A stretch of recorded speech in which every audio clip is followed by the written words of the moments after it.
امید زندگی کی علامت ہے۔ امید سے انسان کا واسطہ پہلی سانس سے ہی شروع ہو جاتا ہے اور اس کے بعد ساری زندگی انسان اچھے انجام کی امید لیے ہر کام کرتا ہے۔ دنیا کا ہر انسان خواہ وہ کسی بھی شعبے سے تعلق رکھتا ہو، جیسے کسان، زمیندار، مزدور، سب اچھے انجام کی امید لیے ہی کام کرتے ہیں۔ لیکن زندگی میں جہاں امید ہے وہاں نا امیدی بھی اس کا حصہ ہے۔ بعض اوقات حالات اتنے ناسازگار ہو جاتے ہیں کہ امید کا چراغ بجھ بھی جاتا ہے اور نا امیدی شروع ہو جاتی ہے۔ بعض اوقات انسان محسوس کرتا ہے کہ وہ سب کچھ کر سکتا ہے اور بعض اوقات اسے ایسے بھی لگتا ہے جیسے وہ کچھ نہیں کر سکتا۔ ماہرین نفسیات کے مطابق انسان کو ایک دن میں 17 قسم کے مزاج کا سامنا کرنا پڑتا ہے۔ ان میں سے کچھ ایسے مزاج ہوتے ہیں جن سے امید پیدا ہوتی ہے اور کچھ سے نا امیدی پیدا ہو جاتی ہے۔ انسان کا انسان سے امید لگانا فطرتی عمل ہے۔ ایک شخص کے رابطے میں جتنے لوگ ہوتے ہیں، چاہتے نہ چاہتے وہ ان سے امیدیں لگا لیتا ہے۔ پھر ایسا ہوتا ہے کہ وہ امیدیں پوری نہیں ہوتی۔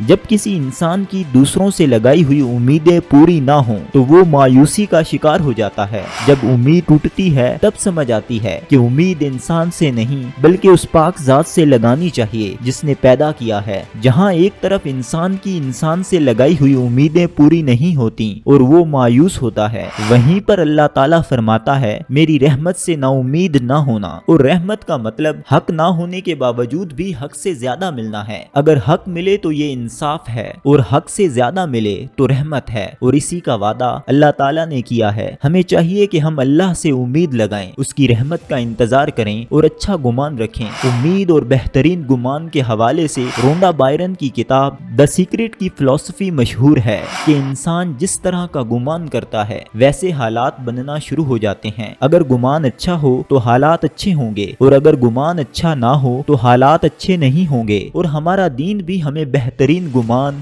اچھی امید کی ترغیب دیتا ہے۔ ہر شخص خوش قسمت ہوتا ہے، بس صرف خوش قسمت ہونے کا احساس چاہیے۔ خوش قسمتی کی امید رکھنا بھی خوش قسمتی ہے۔ جو شخص یہ یقین رکھتا ہے کہ میں خوش قسمت ہوں تو خوش قسمتی اس کے دروازے پر دستک دینا شروع کر دیتی ہے۔ بعض لوگ بہت زیادہ روتے دھوتے رہتے ہیں حالانکہ وہ بھی خوش قسمت ہوتے ہیں، بس فرق یہ ہے کہ انہیں احساس نہیں ہوتا۔ حضرت واصف علی واصف رحمۃ اللہ علیہ فرماتے ہیں خوش نصیب انسان وہ ہے جو اپنے نصیب پر خوش رہے۔ اپنے نصیب پر راضی رہنا یہی خوش نصیبی ہے۔ نصیب کا مطلب پوری کوشش کے بعد جو نتیجہ ملے اسے گلا شکوہ کیے بغیر دل سے قبول کیا جائے۔ اللہ تعالی ہم پر کرم کرتا ہے۔ ہم کرم کو اس آنکھ سے نہیں دیکھتے جس آنکھ سے دیکھنا چاہیے۔ ہم پانی کے گلاس کے اس حصے کو دیکھ رہے ہوتے ہیں جو آدھا خالی ہوتا ہے، ہم بھرے ہوئے گلاس کو نہیں دیکھتے۔ ہم اپنے پاس موجود وسائل اور نعمتوں کا شمار نہیں کرتے اور نہ ہی کبھی ان کا شکر ادا کرتے ہیں۔ جو زندگی ملی ہے چاہے وہ رو دھو کر گزاری جائے یا مسکرا کر، اس نے گزر ہی جانا ہے۔ بہتر یہی ہے کہ زندگی خوشی سے گزاری جائے۔ زندگی خوشی سے تب گزرتی ہے جب انسان کی امید قائم رہے اور زندگی میں ہونے والے تمام واقعات کو قبول کر لیا جائے، کیونکہ قبول کرنا بہت ضروری ہے۔ جو لوگ وقت پر قبول نہیں کر پاتے وہ لڑتے جھگڑتے رہتے ہیں،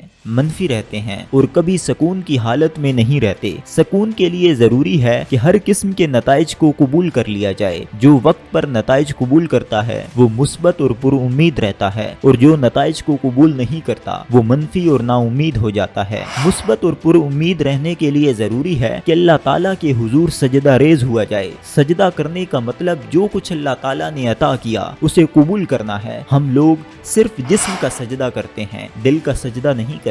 دل سے سجدہ کرنے کا مطلب ہے اللہ تعالیٰ کی رضا پر راضی رہنا۔ جس طرح ماں باپ، بہن بھائی اور اولاد کی اپنائیت کا احساس ہوتا ہے، اسی طرح اللہ تعالیٰ سے اپنائیت کا احساس بھی ہونا چاہیے۔ اپنائیت کا احساس تعلق سے پیدا ہوتا ہے۔ اللہ تعالیٰ سے تعلق مضبوط ہوتا ہے تو امید پیدا ہوتی ہے۔ مثال کے طور پر اگر گھر کی کوئی چیز خراب ہو تو بظاہر یہ نقصان محسوس ہوتا ہے، لیکن یہ کسی کاریگر کے رزق کی وجہ بھی ہے، کیونکہ یہ ضرورتیں انسان کو ایک دوسرے سے جوڑے رکھتی ہیں۔ اگر زندگی کو دیکھنے کا زاویہ نظر محدود ہو تو چیزیں چھوٹی نظر آتی ہیں، اگر زاویہ نظر بڑا ہو جائے تو وہی تصاویر بڑی نظر آنا شروع ہو جاتی ہیں۔ زاویہ نظر بڑا کرنے کے لیے مثبت اپروچ کا ہونا بہت ضروری ہے۔ بعض لوگوں کا زاویہ نظر منفی ہوتا ہے۔ دنیا کا رنگ کالا نہیں ہوتا، چہرے پر لگی ہوئی اینک کالی ہوتی ہے۔ اینک کالی تب ہوتی ہے جب نظریات منفی ہوں۔ نظریات منفی ہوں تو نا امیدی پیدا ہوتی ہے، جبکہ مثبت نظریات امید پیدا کرتے ہیں۔ نا امیدی سے زندگی میں مواقع کم ہو جاتے ہیں، تعلقات اچھے نہیں رہتے، تعلقات اچھے نہ ہوں تو چڑچڑا پن پیدا ہو جاتا ہے، اور جو لوگ منفی اور نا امید ہوں ان کی قوت مدافعت کم ہو جاتی ہے۔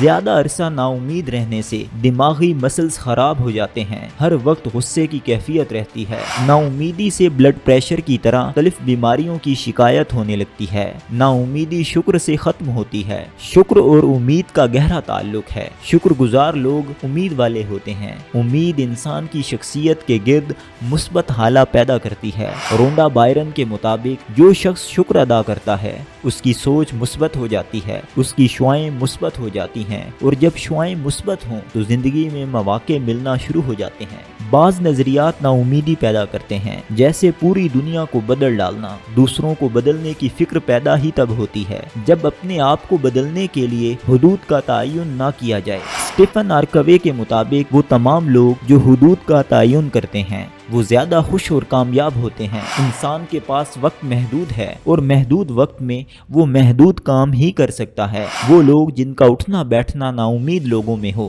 ان میں نا امیدی بڑھنا شروع ہو جاتی ہے۔ نا امیدی ایک دوسرے میں بڑی آسانی سے منتقل ہو جاتی ہے۔ حضرت واصف علی واصف رحمۃ اللہ علیہ فرماتے ہیں، دنیا کا سب سے بڑا ظالم وہ ہے جو کسی مسافر سے اس کا ذوق سفر چھین لے۔ وہ تمام لوگ جو ہر تصویر میں منفی پہلو تلاش کرتے ہیں ان میں بھی نا امیدی بڑھنا شروع ہو جاتی ہے۔ وہ تمام لوگ جو اللہ تعالیٰ کی نعمتوں کو نہیں مانتے وہ بھی نا امید ہونا شروع ہو جاتے ہیں۔ اللہ تعالیٰ کی نعمتوں کا اعتراف کرنا چاہیے، وہ چاہے دولت، آسانیوں، صحت، اولاد یا اچھے لوگ یعنی کسی بھی شکل میں ہوں، ہر حال میں اللہ تعالیٰ کا شکر ادا کرنے والے شخص کے پاس یقین اور امید زیادہ ہوتی ہے۔ اللہ تعالیٰ نے زندگی ایک بار عطا کی ہے، اس میں چاہے ہوا باد مخالف ہی کیوں نہ ہو، امید کا دامن کبھی مت چھوڑیں، کیونکہ جس کے ساتھ اللہ ہو وہ امید والا ہے۔ یہ اقتباس قاسم علی شاہ صاحب کی کتاب گفتگو سے لیا گیا۔